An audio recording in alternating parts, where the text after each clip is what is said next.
When my 16-year-old son offered to spend the summer taking care of his disabled grandmother, I thought he'd finally turned a corner. But one night, a terrifying call from my mother shattered that hope. "Please, come save me from him," my mother's voice whispered through the phone, barely a breath. Her words were sharp with fear, a tone I'd never heard from her. My stomach knotted. Before I could respond, the line went dead. I stared at my phone, disbelief mixing with shock. My strong, fiercely independent mother was scared. And I knew exactly who him was. My son had always been a handful, but lately, he'd crossed new lines. At 16, he was testing every boundary he could find. Rebellious, headstrong, a walking storm of attitude and defiance. I remembered him coming home from school, slinging his backpack down with a certain grin that I didn't recognize. "I was thinking about going to Grandma's this summer," he'd said. "I mean, you're always saying she could use more company. I could keep an eye on her." My first reaction was surprise and a little pride. Maybe he was turning over a new leaf, becoming responsible. But looking back now, as I sped down the darkening highway, his words nagged at me in a way they hadn't before. I blinked in surprise. "You want to go stay with Grandma? You usually can't wait to get out of there." "I'll help take care of her," he said. "You could even let the caregiver go, Mom. Save some money, you know." The more I drove, the more pieces of our recent conversations slipped into place in my mind, forming a picture I didn't like. "People change," he'd shrugged with a strange smile. Then he looked up at me with a half-smile. "I mean, I'm almost a man now, right?" I brushed it off then, thinking maybe he was finally growing up. But now, that smile felt off. Not warm or genuine, but like he was playing a part. As I drove, I remembered other details, things I dismissed at the time. A week into his stay, I called, wanting to check on my mother directly. He'd answer, cheerful but too fast, like he was steering the call. "Hey, Mom. Grandma's asleep. She said she's too tired to talk tonight, but I'll tell her you called." Why didn't I push harder? My mind raced back to how it all began. It had been just the two of us since his father left when he was 2. I'd tried to give him what he needed to stay grounded. But since he hit his teenage years, the small cracks had started widening. The only person who seemed to get through to him now and then was my mother. She had a way of disarming him, though even she admitted he was testing her patience. I dialed my mother's number again, willing her to pick up. My thumb tapped the screen anxiously, but still, nothing. The sky darkened as the houses became sparse, her rural neighborhood just up ahead. With every mile, my mind replayed his too smooth excuses, his charming act. As I pulled up to my mother's house, a chill ran through me. I could hear music blasting from 2 blocks away. Her lawn, once so tidy, was now overgrown, weeds tangling around the porch steps. The shutters had peeling paint, and the lights were off, as though no one had been home in weeks. I stepped out of the car, feeling disbelief twisting into a sick anger. Beer bottles and crushed soda cans littered the porch. I could even smell cigarette smoke drifting out through the open window. My hands shook as I reached for the door, pushing it open. And there, right in front of me, was chaos. Strangers filled the living room laughing, drinking, shouting over the music. Half of them looked old enough to be college kids, others barely looked out of high school. My heart twisted, a mixture of fury and heartache flooding through me. "Where is he?" I whispered, scanning the crowd, disbelief giving way to a focused rage. I shouldered through people, calling his name. "Excuse me. Move." A girl sprawled on the couch glanced up at me, blinking lazily. "Hey, lady, chill out. We're just having fun," she slurred, waving a bottle in my direction. "Where's my mother?" I snapped, barely able to hold back the edge in my voice. The girl just shrugged, unconcerned. "Dunno. Haven't seen any old lady here." Ignoring her, I continued through the packed room, shouting my son's name over the blaring music.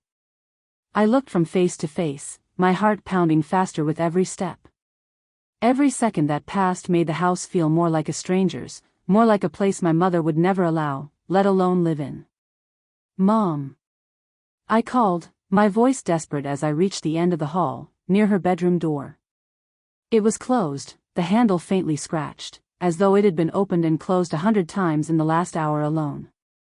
I knocked hard, heart racing. "Mom? Are you in there?" "It's me." A weak, trembling voice replied, barely audible over the noise. "I'm here. Please, just get me out." I felt a wave of relief and horror as I fumbled with the handle and threw the door open.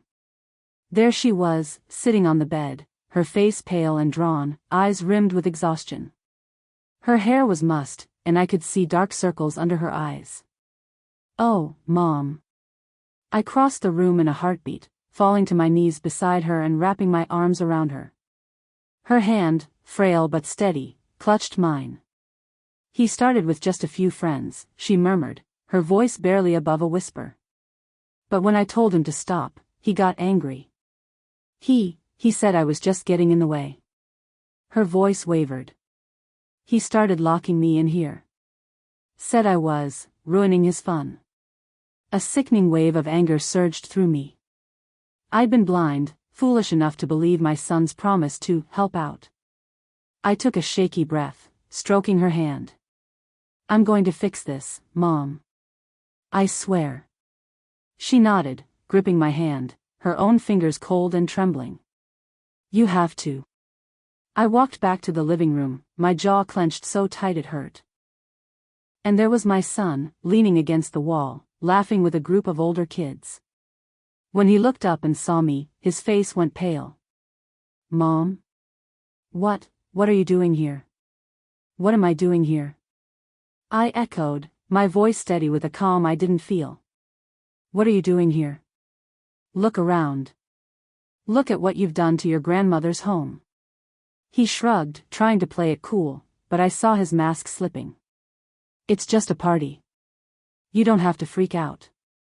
Get everyone out of here. Now." My voice was steel, and this time, it cut through the noise. The whole room seemed to freeze. "I'm calling the police if this house isn't empty in the next 2 minutes."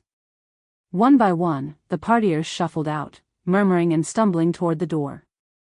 The house cleared out, leaving only broken furniture, empty bottles, and my son, who now stood alone in the wreckage he'd made.